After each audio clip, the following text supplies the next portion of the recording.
Hi, everyone. My name is Anita Manley, and I am the social director on the executive of Christopher's. And I'm also the seminar co-coordinator with Diane Hassan. I don't know, is Diane on the call? She registered, but I don't know if she's here. Yep, I'm here. There you go. Hi. Hi. So the executive were talking about fall seminar this year and decided upon having a guest speaker in a virtual format. But we also wanted to add a little bit of a touch of in-person seminars. So some of our Christophers have offered to do some baking for us, and we have some amazing prizes. The format will be that after I give a brief introduction of Janet, there will be a 45-minute talk from our guest speaker, followed by a 15-minute Q&A. Then our guest speaker will leave the call and we'll have a draw for prizes and a brief discussion. So Janet, can you please make me co-host of the Zoom call so that when you leave, we don't get dropped off, or whatever you have to do so that we don't get dropped off the call when you leave? I already did it. Okay. Thank you so much. Fellow instructors, tonight's guest speaker will be presenting on ways to jazz up our online classes. This is so important to us Christophers during these times of a global pandemic when we are about to launch our classes online. Our guest speaker is one of Canada's most respected learning design professionals. She got into e-learning about 10 years ago before it was mainstream because she saw that that's where the future would be. With more than 30 years of experience in the training industry, her organization, We Love Learning, offers high standards of innovation and interactivity. They work with clients who want to take their internal education programs and move them into the future. Please join me in giving a warm welcome to my knitting friend's daughter and someone I've had the privilege of working for, Janet Stewart. Thank you. Thank you.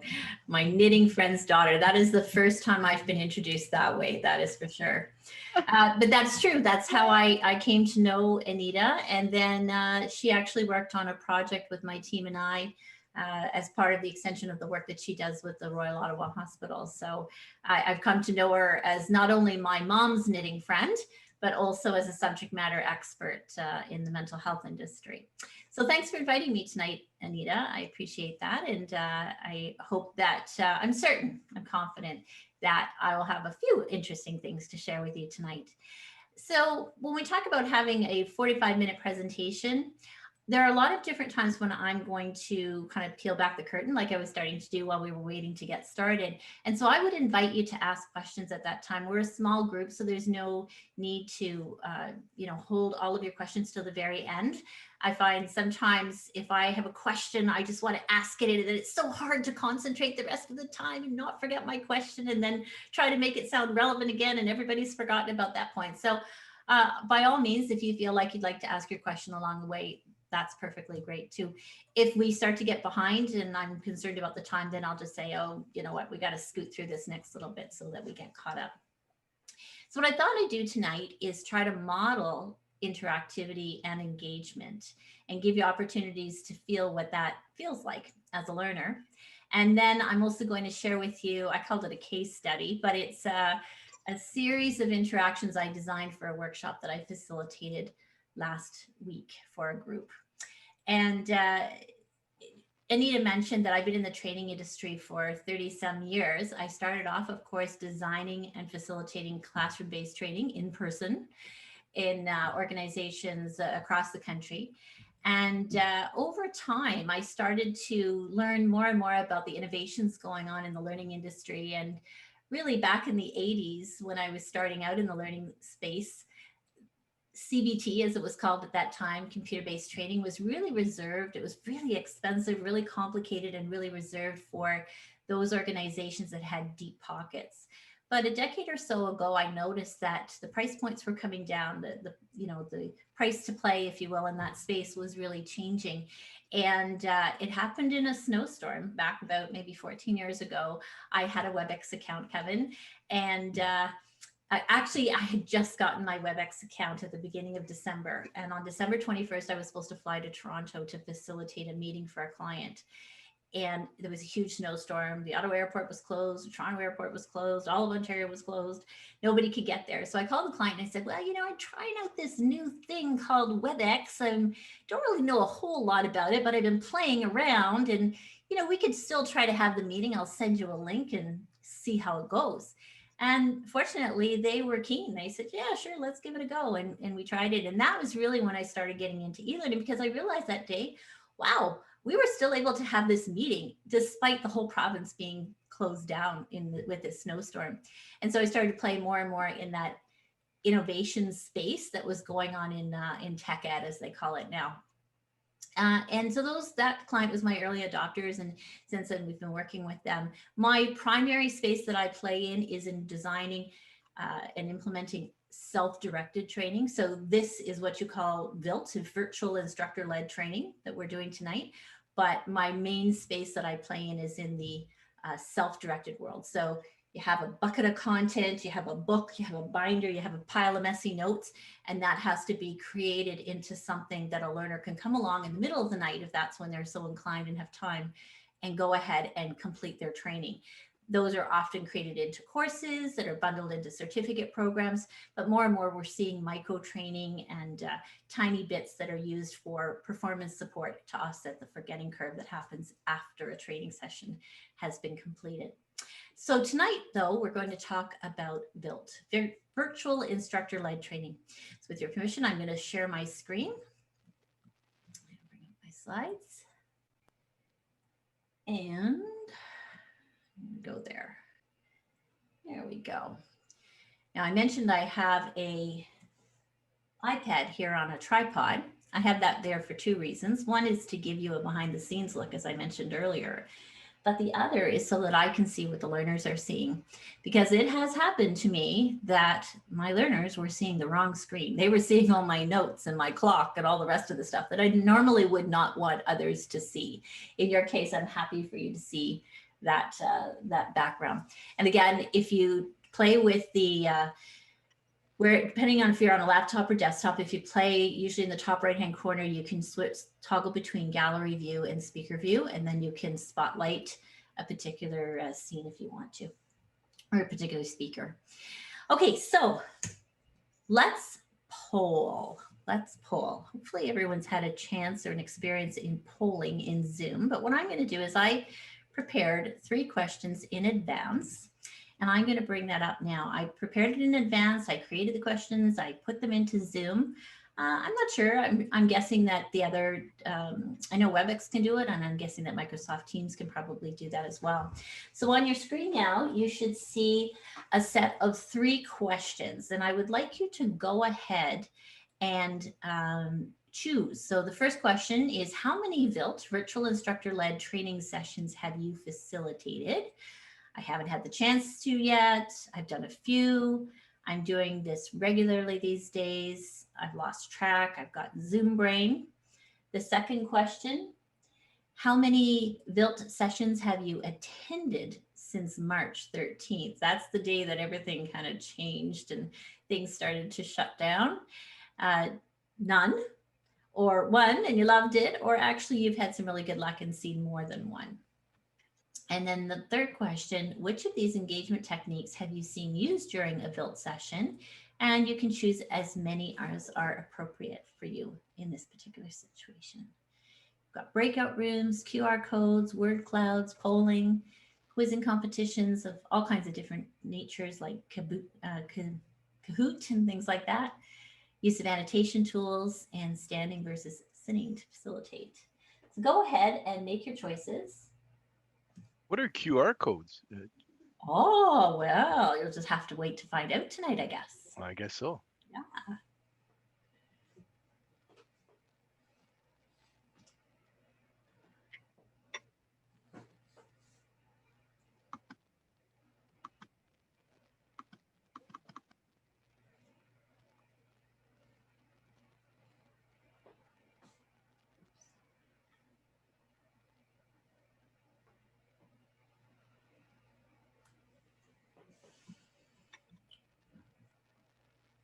Okay.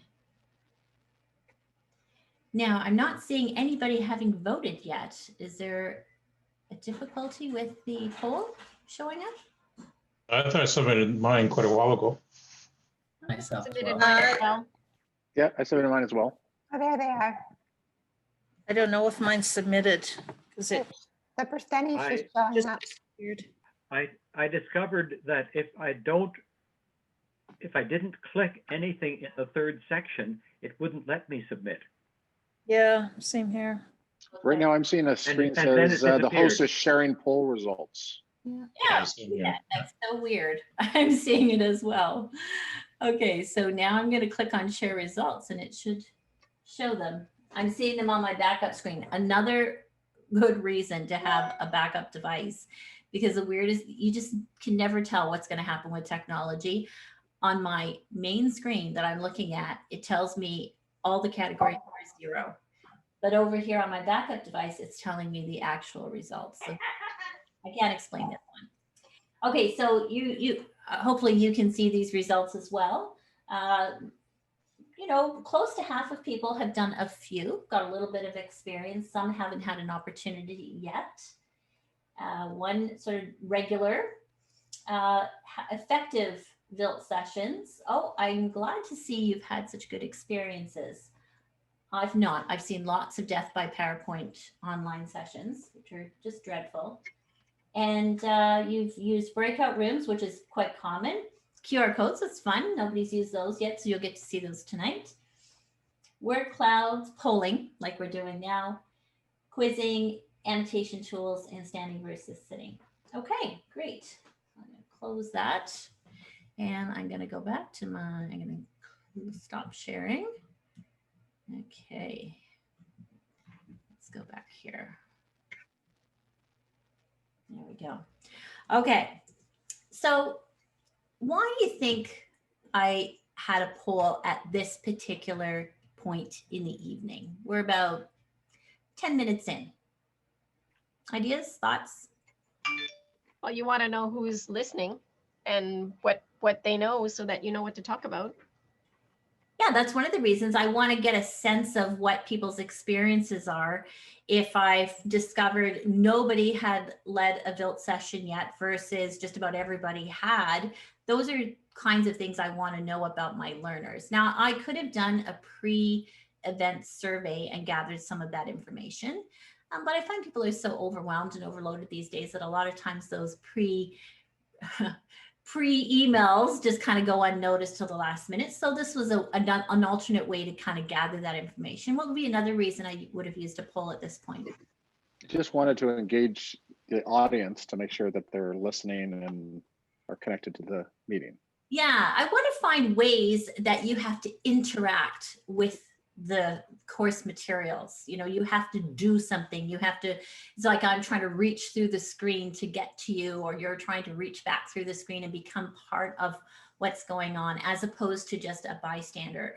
A lot of online sessions nowadays, live online sessions, are pretty passive experiences. And I said, you know, death by PowerPoint in a digital world earlier.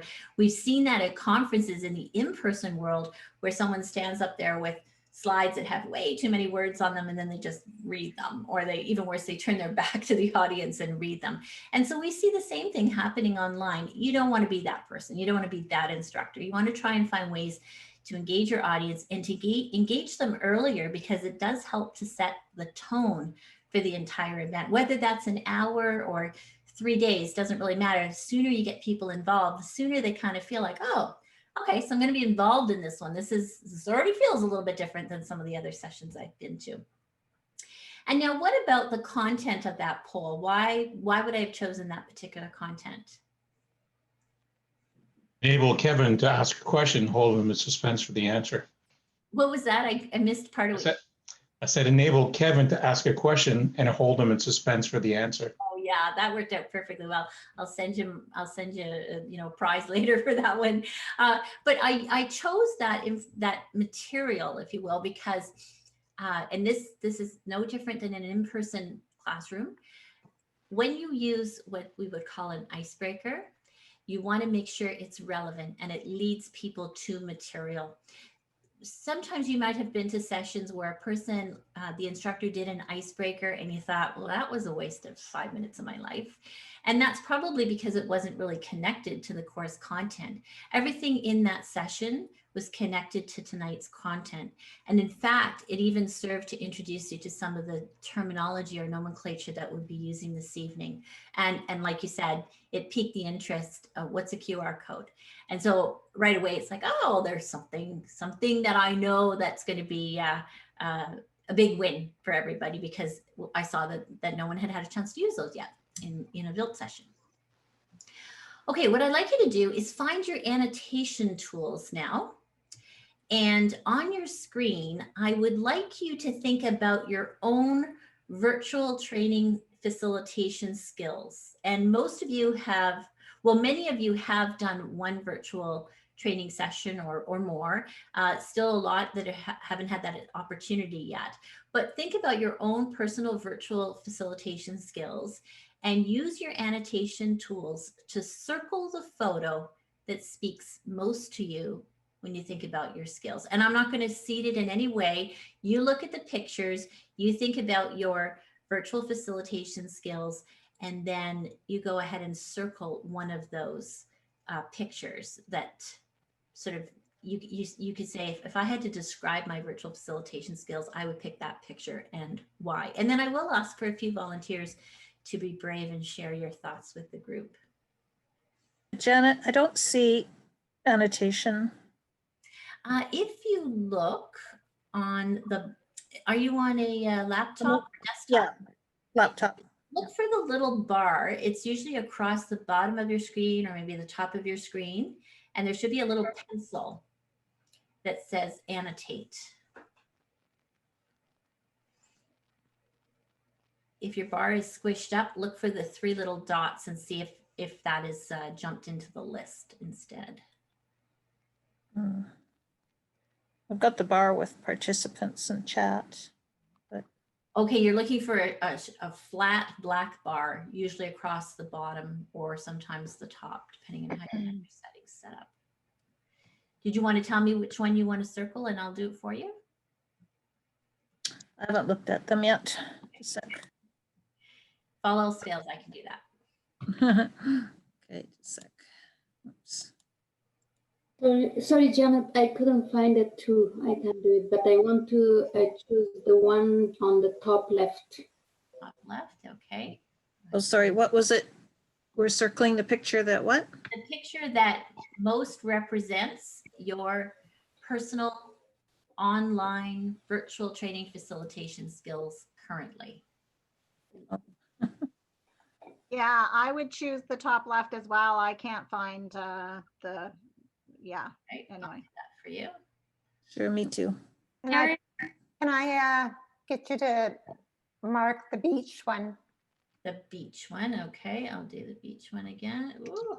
Yeah, for those that are missing the annotation tools, if you scroll at the top, you'll see view options. And if you select view options and then select annotate, it'll turn on the annotation bar. Oh, thank you. Perfect. Maybe. More than one? Maybe. Nice. Yep. So draw, right? Okay. I don't get that. You don't find the annotation tools, you mean? I can't, I've tried pretty hard. And Do you have view options? Do you see the view options menu? I see in the main menu bar, I see view, and that shows as show manage participants or show chat, but it doesn't say anything about annotation tools. This is at the top of your screen. Yes, I'm looking at the top of the screen and not getting anything like that. Oh, wait, Open the screen. Check other screens in case. Okay. Are you in full screen? Or I'm in full screen. And gallery or speaker view? I think either one. I'm in speaker view. I have view and options. I just managed to find an annotation tools thing and arrow draw. click draw. One of the great things about Zoom is that they have a terrific YouTube channel. So if you're not able to find it, I would recommend that later on you go to their YouTube channel and look up annotation tool, and then maybe you'll just find that little missing piece between what you're seeing and what you see in the video. They have great tutorials, and often when I'm facilitating a session, maybe a conference or something with multiple speakers, I'll take some of those videos and send them to the speakers ahead of time so that they can, see how to share their screen and things like that that they may not have had a chance to do yet. So let's take this up.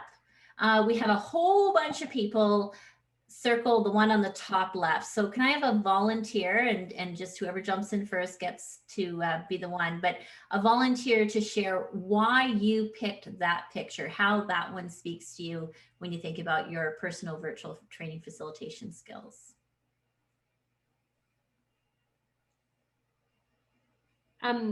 For me, sometimes I feel like everything around me is rather disorganized, but I can make that picture look organized and as if I've kind of got it together, but that picture really shows the kind of chaos in my life around me.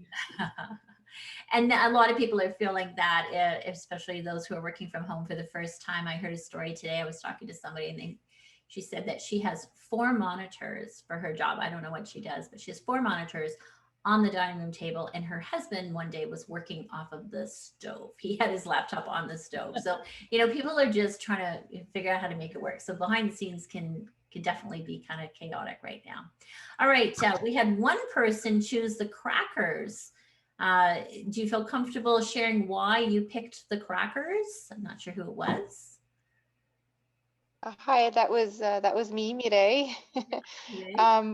I picked the crackers because I found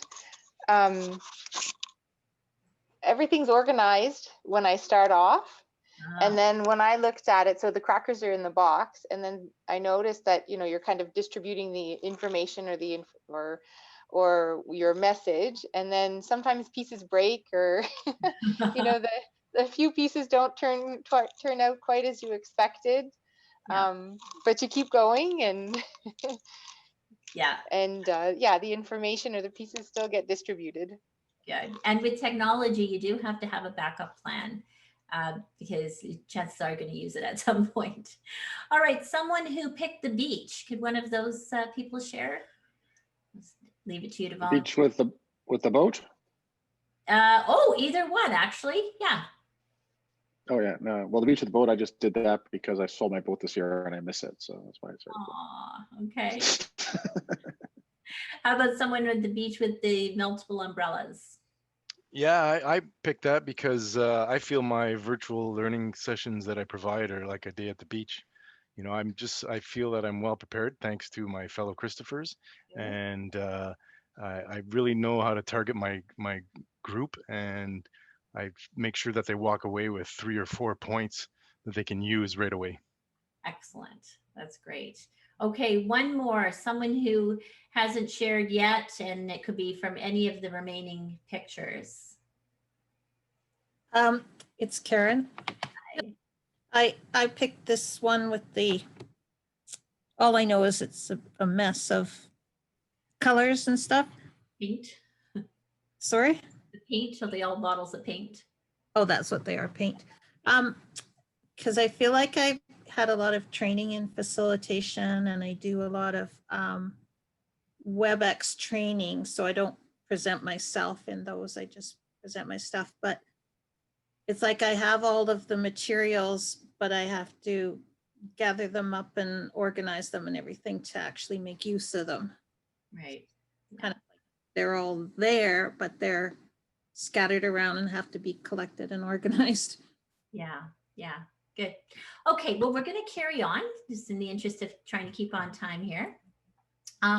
So back, even a year ago, but presumably longer than that, the training space was for the most part, an in-person classroom. Now, it might have been rows of people. You might have had half rounds with round tables. You might have long classroom style tables. There were different types of settings depending on what you were trying to achieve. But nevertheless, things have completely changed now. Whoops, sorry. Everything that will go wrong goes wrong. And now we're into a space where there really are no limits to who can participate in training. I, in any given day, can work with people on every continent in the globe. And that is a really amazing opportunity. So our reach as instructors and our opportunity to educate has grown exponentially just through live online training. And that doesn't even really get into the whole self-directed training or augmented reality and virtual reality and infographics and all those other pieces. But what's really exciting for me is that it really brings down the cost of education in many, many ways. It increases the convenience for everyone to access education, and it certainly has increased accessibility, regardless of someone's geography or even their socioeconomic background. As long as they have access to the internet and a device, they too can access really high quality education. So digital learning, Janet, yes? Sorry, is it possible for you to clear the annotations? I'm still seeing them on my screen. Let me try that. Thank you for letting me know. Goodness me. Yeah, just under annotate, you'd press the clear. Yeah, my mouse has decided it doesn't want to. There we go. Eraser. Oh, clear. There we go. They're all drawings. Thank you for that. Perfect. Now maybe my mouse will want to work. No, it still doesn't want to work. Darn it. So digital learning really levels the playing field and makes education and information available to everyone, which just absolutely thrills me no end. The modern learner really does expect to be able to access information and education whenever they want and wherever they want, and from any device. And so we really need to think about how we're making education available. The virtual instructor-led training still requires a time and date and an instructor to be there at the same time as the learners. The self-directed world, of course, you create the learning and then it's served up to the learner whenever it happens to be convenient to them when they're, interested. But there's no one size fits all. And I want to give you just an insight into the scope of the online training world. Now, there's way too much information on this slide, but what I really want you to notice is this live online instructor-led piece, or that sort of level of type of training. As you go up this this spectrum or this graph, the learner retention typically increases, but so does the complexity, time, and cost to produce. And as you go across the graph as well, same thing, learner retention increases, as does complexity, time, and cost to produce. So when I made the alluded earlier to death by PowerPoint in a digital world, that's what you would see on that sort of bottom left corner there, just having a PowerPoint slide deck with some maybe a simple learner handout and just talking at learners. And we know that the learner retention rate for that kind of training, whether it's in an in-person world or an online world, is very, very, very low. But as you go across this chart and we start to add more elements of interactivity, then we can increase the learner retention, but it's more complex and it just takes more time to create and, labor, which is what drives up your cost. So if we think about the interactions we've had so far, we've already done some polling, we've already used the annotation tools, we've had some sharing, in the debrief of after using the annotation tools and causing people to have to sort of think about the picture. So we're trying to reach through the computer and involve people, which brings us to our next. And finally, to a QR code. So what I'd like you to do now, admittedly, this is very difficult if you happen to be attending on your smartphone. If not, this is more fun. So I would like you to take out your smartphone right now, and I would like you to open up the camera Now, most smartphones will do this by opening up the camera. An older smartphone does require an app, a QR reader app. But go ahead and open up your camera and hold it up to the square that's on the screen right now. A little box will open up on your screen, on your smartphone screen. Just tap that and it will take you to menti.com. Now, if you are attending on your smartphone, you can just go straight to menti.com. Either way, once you get there, you'll see a box and it invites you to enter a code. So enter the code 707030 and hit submit. Now, what I'd like you to do, you can have up to 10 choices. I'd like you to think about this whole space, this whole e-learning space, which includes the virtual instructor-led training piece. And I would like you to type in words that come to mind when you think of e-learning. And what we're going to do is together we are going to build a word cloud. So I'm going to switch over and do a new share here. And, oops, darn it. Okay.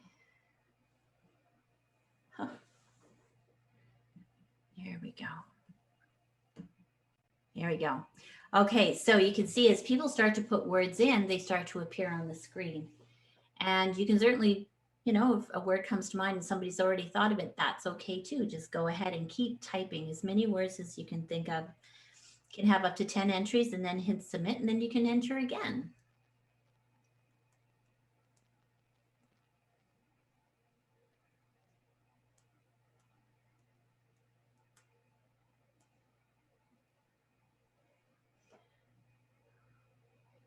Janet, are you sharing the screen of I guess of a web page right now?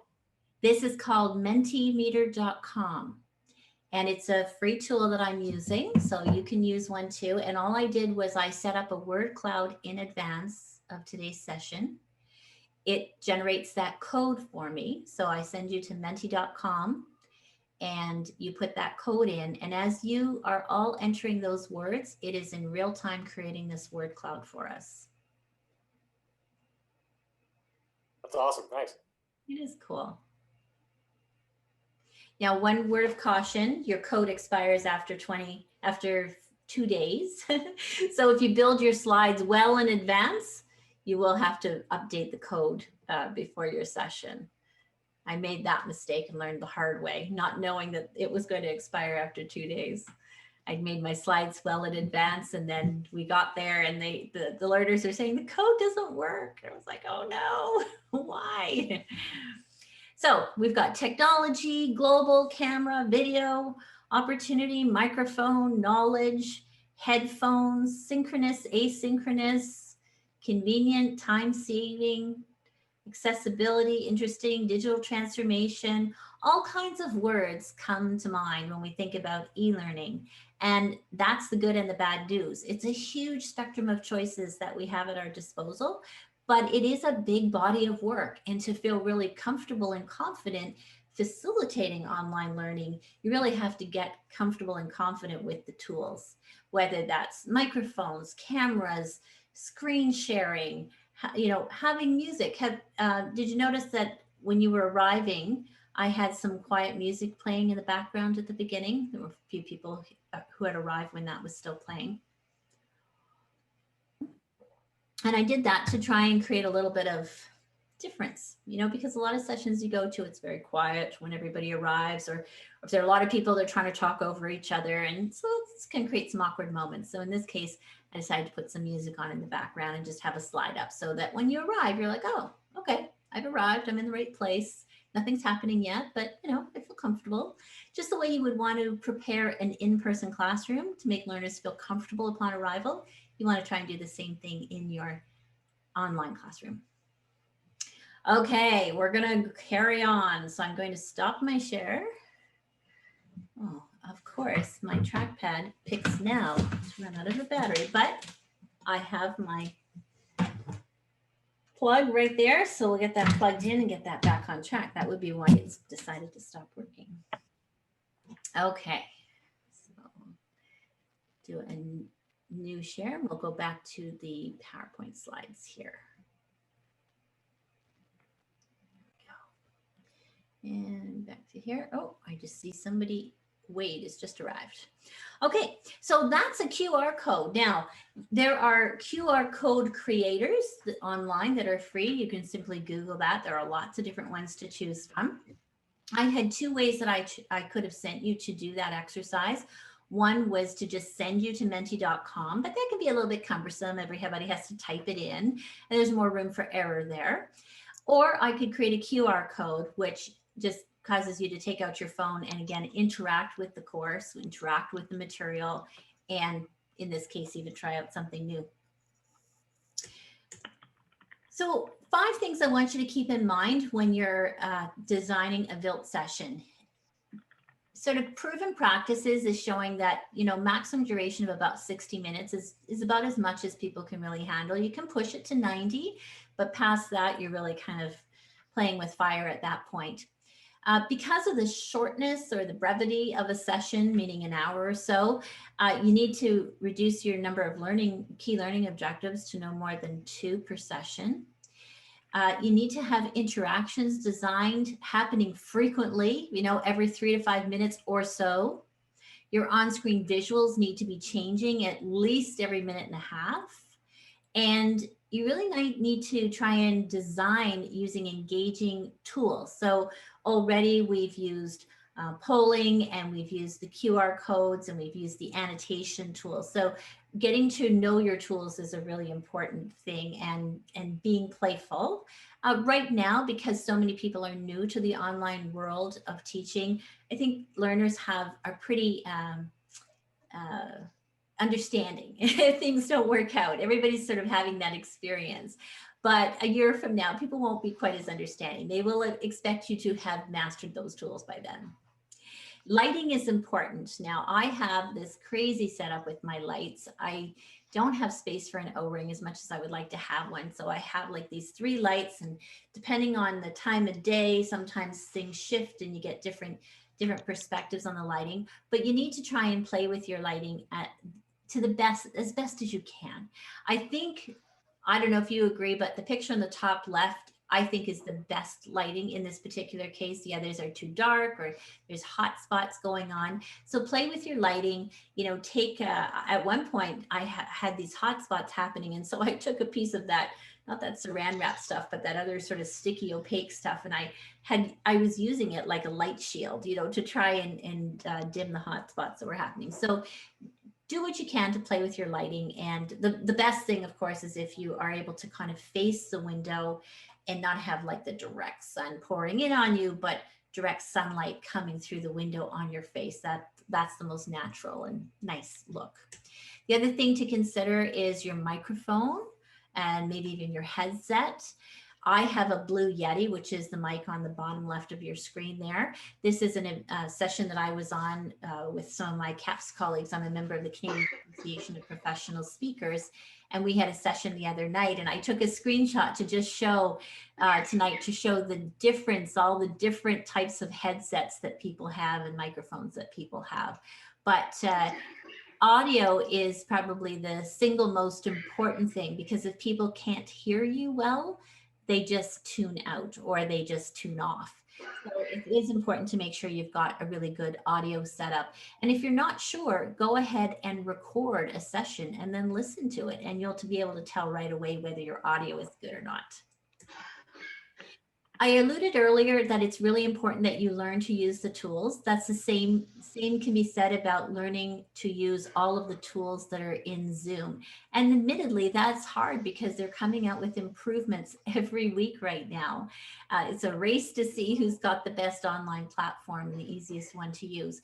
But as I said, they've got a really good YouTube channel. So if you are using Zoom or Microsoft Teams, I'm sure they have a good YouTube channel as well.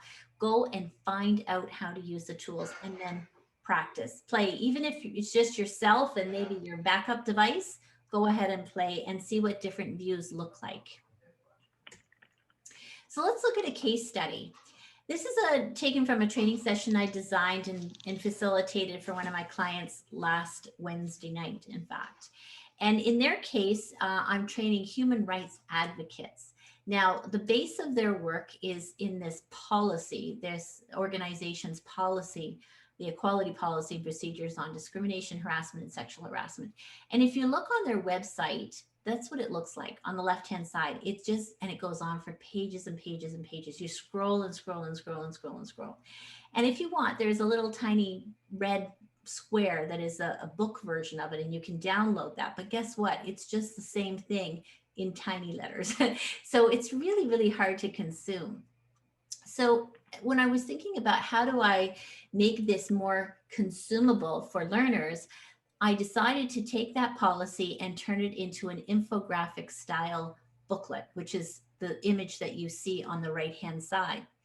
And then I thought, well, I want them to be able to have this booklet in their hands while they're doing an exercise. I was going to give them some difficult scenarios to work with. And I needed them to be able to reference the document at the same time. And I thought people's digital literacy skills, they might not be able to actually be, you know, in a breakout room and looking something up on the internet and doing all these things at the same time. It might make them uncomfortable. So I would rather have this booklet in their hands, but they're at home and there's no way to get these booklets to them in time and all that sort of stuff. So instead, what I did is I turned it into an infographic style booklet. And then when I put them into the breakout rooms, I wanted them to have that booklet. Now let's park that for just a second. When you go to breakout rooms in Zoom, you have three choices. You can assign the learners automatically, meaning the system will assign them randomly to groups.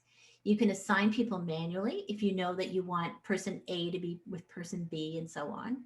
Or you can let participants choose a room. So that's kind of good because you can choose your own adventure, which is a great way for learners to be able to feel like they're also in control of their learning path. For example, I might have 4 different breakout rooms and I have 4 different topics, and I invite learners to choose which topic they want to go and discuss with their peers.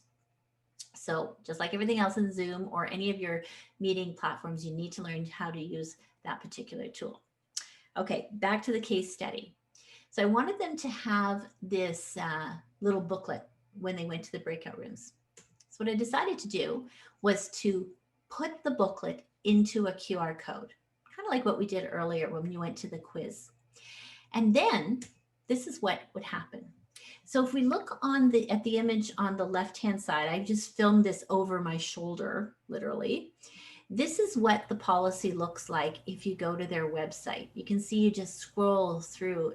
There's no end to it. It just goes on and on and on and on. Really, really hard for learners to consume. However, if you look at this flip book, this is what it looks like now. And this is what I wanted to have. I wanted them to be in their breakout rooms, working on the scenarios, and have this booklet as a reference guide. So it took me a few steps. It took a bit of creativity.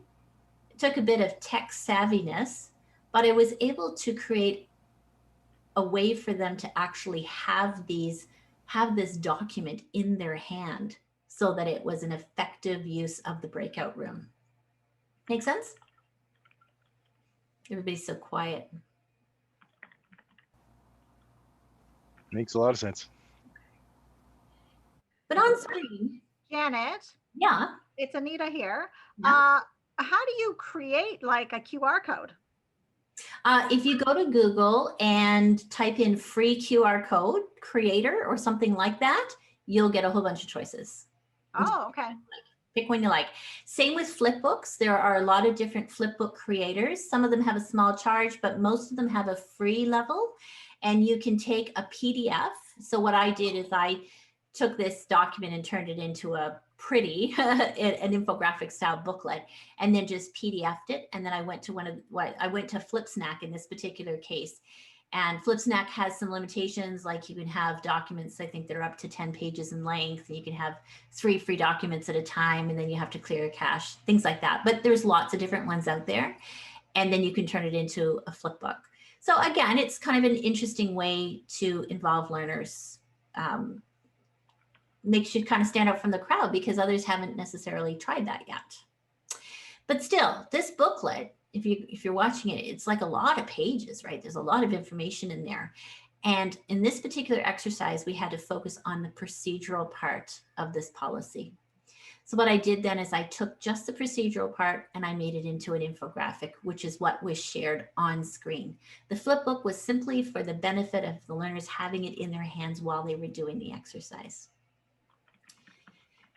So all to say that being, an instructional designer, being an instructor is just not enough anymore in the digital world. You have to kind of take the skills of an instructional designer and add to it the flair and visual creativity of a graphic artist, and then the digital skills of an IT professional.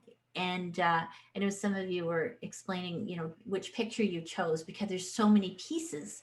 And it's true, if you really want to master this space, you're going to have to be okay with expanding your skill base and sort of, reaching out into what would have been previously been different types of careers, being that graphic artist person to make it really visually appealing, and being the IT professional who's willing to play with something and try to figure out how to make a QR code or a flip book or a word cloud, and just really be experimental until you find those things that you feel most comfortable with. For example, I've tried Kahoot, but I don't know, there's something about it. It just never works quite well enough for me, and I end up being nervous about using it, and so I'm sure that shows. And so I've just decided, well, you know what, for now I'm just not using Kahoot. I've got enough other tools in my toolbox that I can use, that I can do without Kahoot for a while, and maybe I'll give Kahoot another run later on. But there's just tons of these tools out there. So there's a treasure trove of free online tools or low fee tools that you can use to really ramp up your online training and make it way more exciting than the traditional death by PowerPoint that so many people are used to. And in doing so, you will help your learners learn anytime, anywhere, and everywhere. And your reach will be far greater than you ever imagined it could be. So in closing, one more QR code. If you would like to receive a copy, I have an online flip book that is eLearning 101. And if you would like to take your phone and go to use that QR code, use your camera, open it up, click the QR code or hold it up to the QR code and then tap that little box. It will take you to a page of my website. And if you put in your name and your email address, then you'll be able to download that booklet right away. And that booklet just explains all of kind of the basics of online learning, but lots of different things, terms that you'll hear as you move more and more into this space. And of course, I invite you to connect with me on social media. And I think now, Anita, are we going to open it up for a question period? Is that the plan? Yes, and I have a question. I can't get to the QR code because there's a box in front of it, and I can't get rid of the box. It says who's talking in the box. I don't know. I don't see that on my screen. Does anybody else see that? On my screen, it says, like, I put a negative, like I tried to reduce it, and can you drag it to somewhere else on your screen, Anita? Oh, thank you. Is that Wade? Yes. There, I heard. Thank you. Okay, Wade and everybody knows that I'm low techie, so there we go. Okay, got it. Perfect. Okay, thank you. I'll ask a question though. How do I consume a QR code? Do I just turn my camera on my phone? Do I need a QR code reader app? Oh, no, most phones, most newer smartphones anyways, you can do it through the camera. That was an enhancement that they made a few years ago now. So if your smartphone is older, you may need a QR reader app, but otherwise just open up your camera, hold it up as if you're going to take a picture of the QR code, and then a little tiny box pops and it says, do you want to go here or something like that? Like it's a verification type of box. When you tap on that box, it'll take you to the page, wherever that QR code is sending you to. Thank you. It worked. Yeah, I'll leave that open for a couple of more minutes because I can see people are still using it. I keep getting my notifications on this other screen over here. So what questions do you have for me?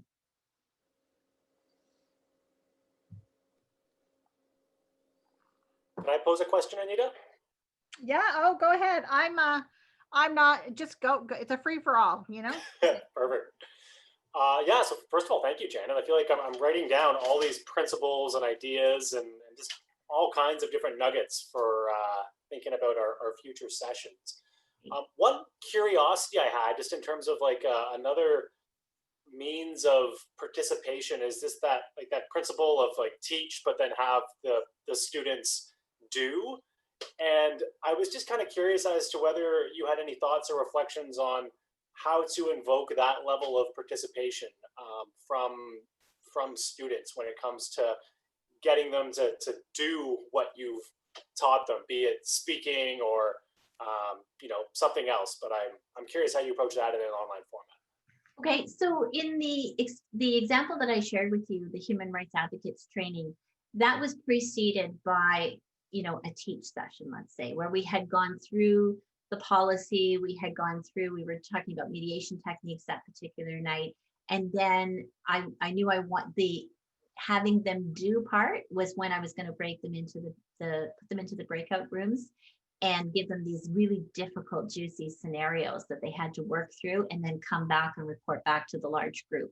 So trying to replicate what you would do in an in-person classroom, you would maybe give some sort of teaching part, and then you would break them into, say, okay, working with the other people at your table, I want you to work on this scenario. And this group has this scenario and you have this scenario, and you would either give them all the same scenario or they might have different scenarios.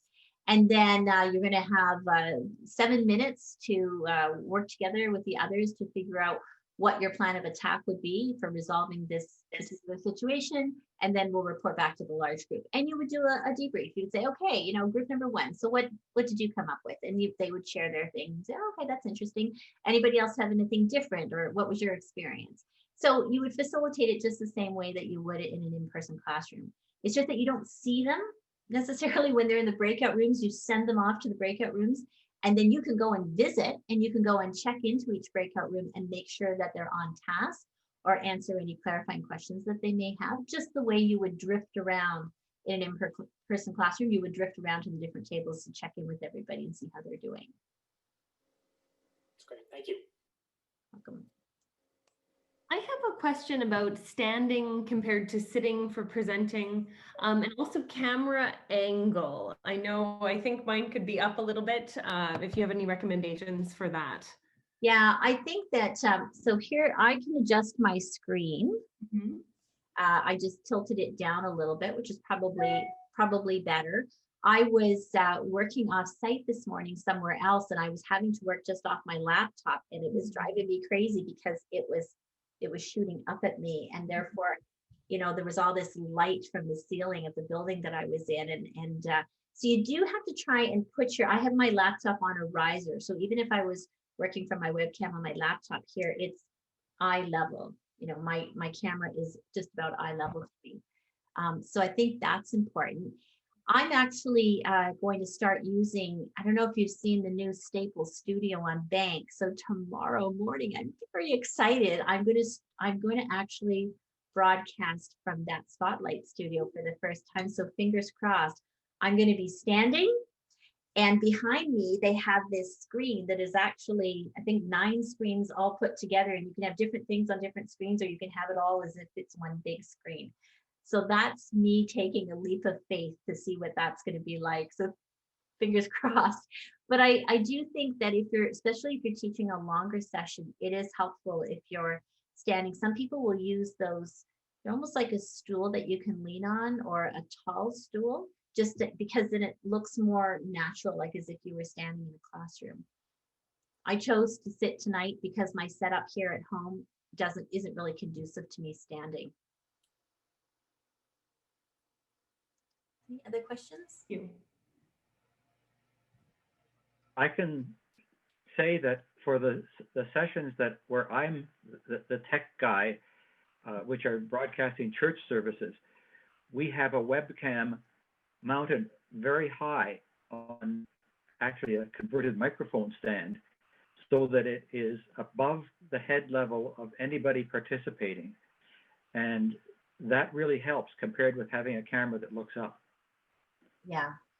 What you don't want to have is these ones where you've probably all seen them, where you're just seeing like the mouth of the person, you know, and you're saying, oh, adjust your screen, you know, tilt your screen, because all you're seeing is them from here down, or they've got it and all you see is their forehead, like that show. Remember the guy who used to be on the other side of the fence, whatever, in the tool man, you know, you never saw his neighbor, you only ever saw the top of his forehead.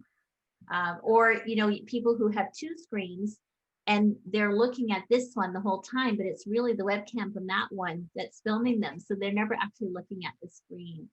Again, knowing your tools and being comfortable with the tools that you have. I think most people who are leading workshops of any kind or giving presentations agree that at least two screens is the best setup. Some people have more screens, but again, it depends on how tech confident you are. But I think two does it. I have two screens going, as you can see, and then I have my backup one here. And that became really important over the last month because I was having some, as it turned out, I didn't know what was going on, but I kept getting kicked out of Zoom. And then I finally realized I was getting kicked off the internet completely. And it was something with the Wi-Fi card in my laptop, which meant that even if I was hosting, I was getting kicked out of Zoom completely. And that was really problematic if I was leading something. So having my backup device there meant I could quickly just, boom, now I'm over here. And it wasn't completely elegant, but it was better than me being gone for 4 minutes while my computer reconnected. I think that's an important message, Janet, is to be prepared, because I was giving a training on how to use Teams and my power went out. Oh, yeah. So the power went out and I just looked down on my phone. I said, hey, I have Teams on my phone. Yeah. And I just rejoined the meeting, and luckily I just unplugged my monitors and still had my laptop running, so my presentation was still up. So I just taught, well, actually I was guiding people on how to click, and so I was still able to talk them through that and finish the presentation. Yeah, and I had it happen to me. You know, I should have known better. I should have checked that all my devices were fully charged, and I didn't think of it. And here I was partway through and my trackpad stopped working. And I'm like, what's going on? But, you know, I still have my trackpad on my laptop, so I've been using that.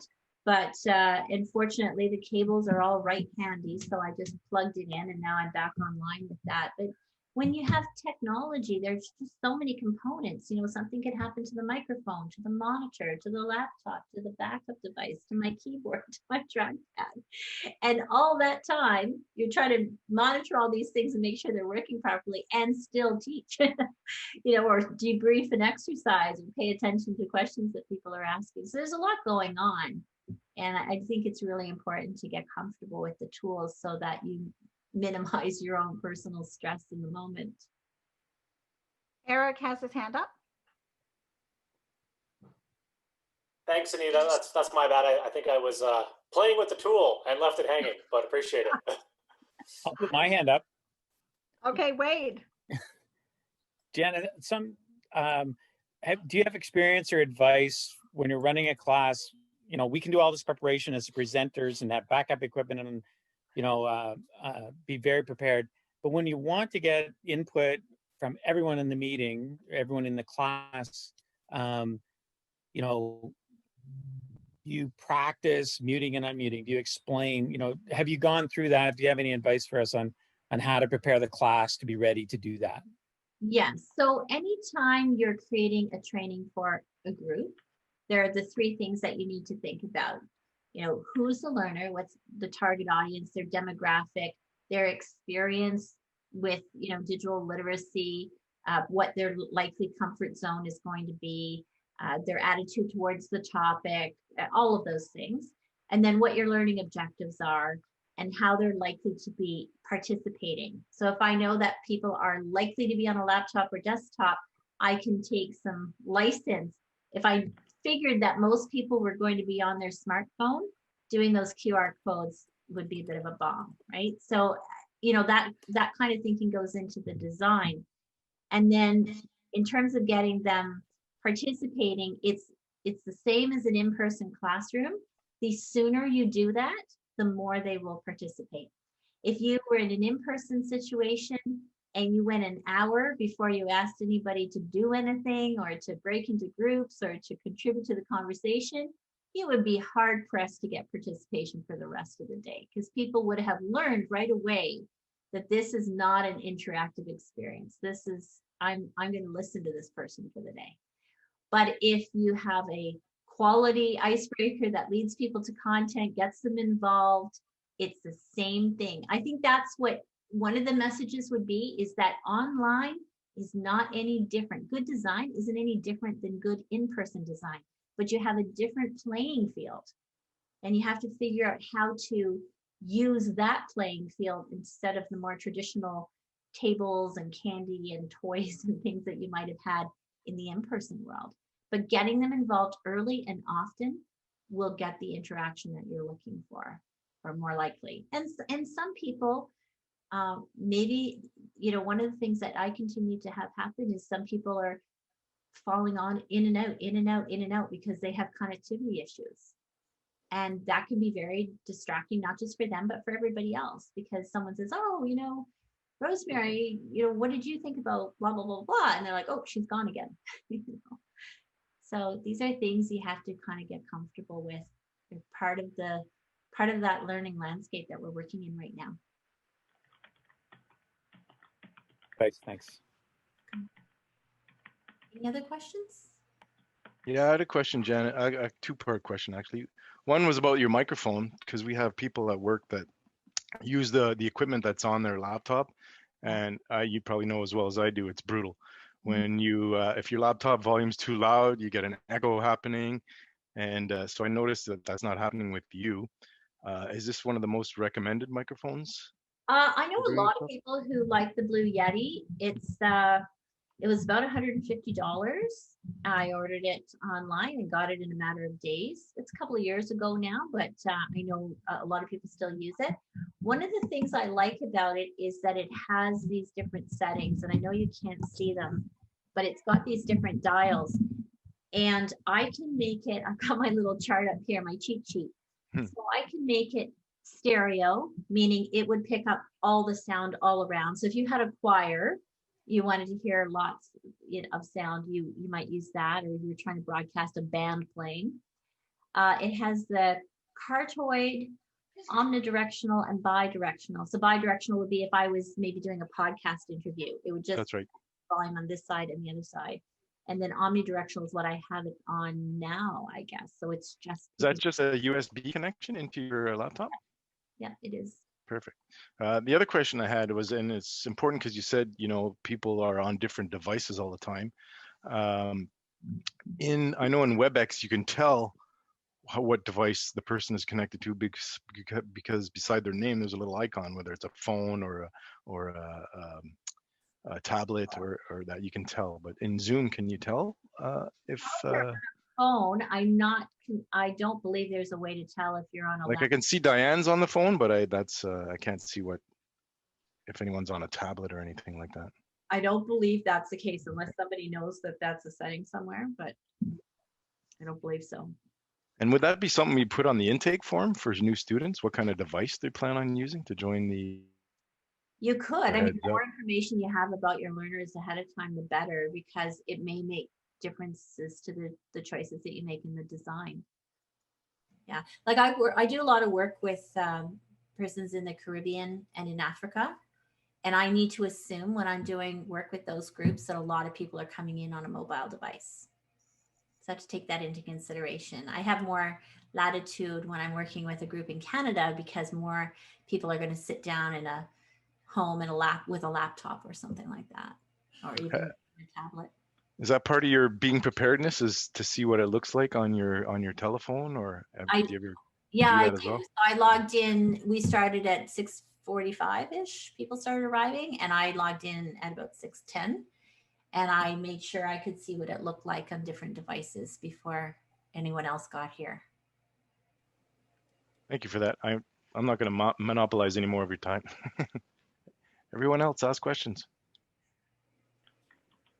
I have one more. I used to be or like in class as well as a teacher. often I would call out students sort of directly, or we have a habit of voluntelling some students when there's a bit less engagement. Yeah. How do you feel about, calling them out in the online setting? Oh, I blew it because I said the one person who circled the crackers, I think it was. And then I went, oh, how could you have done that to someone? Because I don't know. And the other thing is when I was sharing my screen, I can't see your faces. It's just the way it works with my Mac and my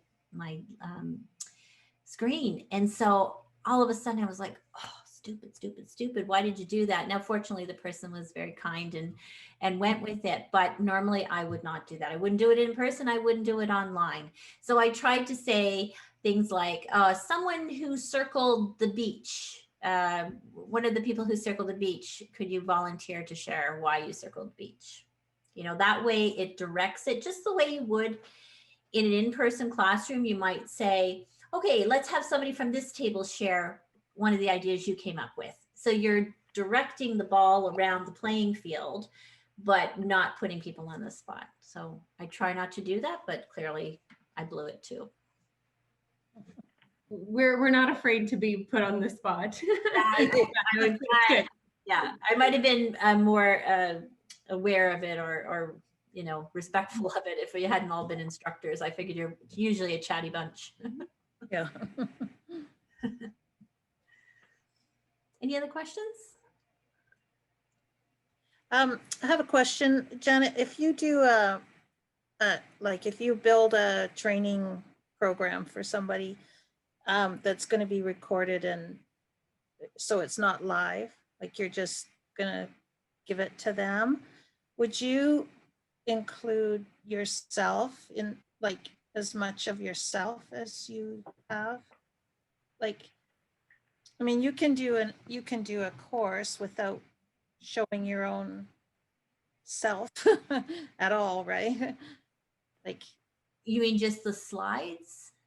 Yeah, and your voice, and like, would you present yourself as much as you would in an interactive one? I'm not sure if you're talking about like a self-directed course where the learner and the instructor are not there at the same time, but not on Zoom, right? So there's this virtual instructor-led space where the instructor and the learners are there at the same time. Okay. Those are often recorded, and then someone who missed out watches it later. Yeah. And they just see what it's just like watching YouTube. Yeah. At that point. What I primarily spend my time designing is self-directed learning. And so I'm not in that at all, not even. Okay. That's what I was wondering, how much. Completely exercises and moving learners through content in interesting ways and engaging. Yeah. You know, there's a whole other body of work for that kind of design and gamification and quizzing elements and all kinds of things. Okay, yeah. But if you were going to take a recording of something you did, again, in Zoom, you can choose lots of different settings. So you can actually have 4 or 5 different files when the night is over. One that is the screen share, one that's the gallery view, one that's just the speaker view. There's all these different settings. So one thing I've learned about Zoom is there are always more settings than you thought. And you have to revisit them often because they change them. They add something, and unless you get the update and then go and change the setting, you don't get the benefit of that update. Yeah. So what I normally will do is, after, if I've recorded something, is I don't just send over the raw straight file. I will edit it. I will chop off the front, so when people are just arriving and nothing's happening, right, people don't have to sit through 10 minutes of that. Because I personally have a hard time remembering to hit the record button in that moment right before we start, because I'm thinking about other things. So I tend to hit the record button or set it up to record automatically. That's even better, then I don't forget. Yeah. Then you don't want all that dead time. You don't want to have to watch me when I was getting things set up half an hour in advance. You don't have to watch that. So I will edit it before I share the link. Yeah. Recording. Okay, thank you. I noticed you're recording right now, Janet. Is this going to be available to us to view later on? Yes. So I will need a day or so to get it edited, like I just said. But then, yeah, I'll send the link to everybody who is registered. I have a question. In this, we've got 25 people on one screen, on my desktop, and we have a few more people on a second screen. Can you put up 2 screens so you can see the whole group on 2 separate computers with Zoom? I don't believe so, unless you logged in twice and chose different screens. I think that's the only way you would be able to do that. Someone else was talking about how many people you can have on a screen. Like right now I see 25 here, and there's I think there's 29 people. So when you go to the next screen, Can you minimize the pictures? Yeah, because I can see all 29 right now. You can. How did you do that? Just maximize your screen. Well, I have it The maxed. bigger the bigger you make the screen. Or like mine is 25 at full screen. Mine's at 25 at full screen. Yeah. Because I do have the Zoom package for my organization. So as a host, you should be able to have small pictures, but everybody on your one screen. You can't have everybody. I've had Zooms with 300 people on there, and there's 10. Yeah. Oh yeah. Okay. Fortunately, and it can be hard. But one of the things that they added recently was spotlighting. Now, because I can see everybody right now, I can't get spotlighting to come up. But let's say I wanted to. If I click, actually try that, just pick someone's picture. And there are, if you hover over their picture in the top right-hand corner, there's 3 little dots. Yeah. And I can pin somebody to the first screen, or I can pin them to the second screen, or I can spotlight them for everyone because I'm a host.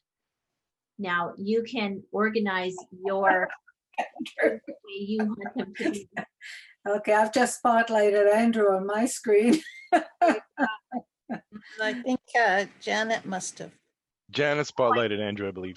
Yeah. I didn't even touch it yet.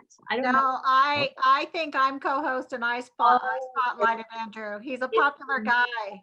Anita who did that, yeah. So now you have to unspotlight him, Anita, so that we can see everybody else again. How many co-hosts can you have with you at the same time, Janet? I'm not sure if there's a limit. I've never hit it if there is. Anita, you I spotlighted. thought it was 2, but if you have you're not multiple different packages, so you can have. We can go to the gallery view. Yeah, go to gallery view and you'll get everybody back. The different packages are actually kind of confusing, because if you have that package that's about, I don't know, $15 or $16 a month, that gets you tons. And really the next one up is for an organization, and all it is that they buy multiple accounts, but it's pretty much the same features, although you have more people. I think you can have up to 500 instead of 100, and it includes Zoom webinar as well as Zoom meeting. Zoom webinar is used, you'll see it used more if you're having, sometimes I'll facilitate a session where they have, prime ministers and ministers, and they don't want to see everybody on the screen. They just want you to see those 3 or 4 or 5 people. And so you'll use Zoom webinar. It's not as interactive. So to me, it's not to be used for training sessions, but it is used more for conferences and presentations that are going to be very one way. People can generally, they can't turn their camera on, and they don't have audio unless they're in the in crowd, panelists, and they're in the behind the scenes crowd. But otherwise they can't really interact other than through the Q&A or chat functions. That sounds like Teams live events. Very Up to 10,000 people, but it's like a broadcast. So you have a producer and Yeah, exactly. Do you find that for performance-wise, if you have a meeting that has like 300 people, is the performance of the entire meeting degraded if all of them are on video?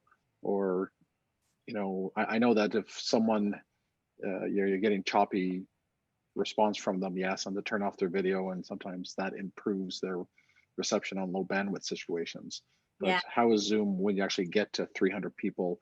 you want to tell people to turn video off to be able to improve the quality of the meeting, or does it not matter? I have done that in the past, but in retrospect, I'm not sure it matters. I think that everybody has a different experience, and that's a challenge because everybody's having a different experience. You know, some people are even experiencing lag time, maybe even tonight, and it's their particular signal, you know, and they might have a big difference between their download speed and their upload speed. I know when I'm at my cottage, you know, you run that speed test thing and the two are so different. And so if I'm on a Zoom meeting at our cottage, I can talk and then I can tell like the person hasn't heard me yet. I can tell from their face they haven't heard me yet. Or maybe, I don't know, it's just I can tell that there's lag there sometimes. And so from day to day, people have different experiences. But it's certainly better, like if you want interaction, it's certainly better to have a cameras on kind of policy, if you will, or approach and say, hey, everybody, let's put our cameras on so we can see each other. We can be more of a team, more of a group. Because if you're looking at everybody's names, it's really hard. It's hard as the instructor because you feel like you're talking to nobody. You know, is anybody there? And I feel like that when I share my screen and I have my slides up because I lose the view of everybody. I'm like, is anybody there? Did I drop off? Everybody's so quiet. So it's challenging. But you'll see some people stand because it helps them to be more energetic, more like the in-person environment. The nomenclature is important. I notice a lot of people talking about live events when they really mean in-person events because we're live right now. There's nothing dead about this. You know, we are live. So I would say in-person events or live online events. Any other questions?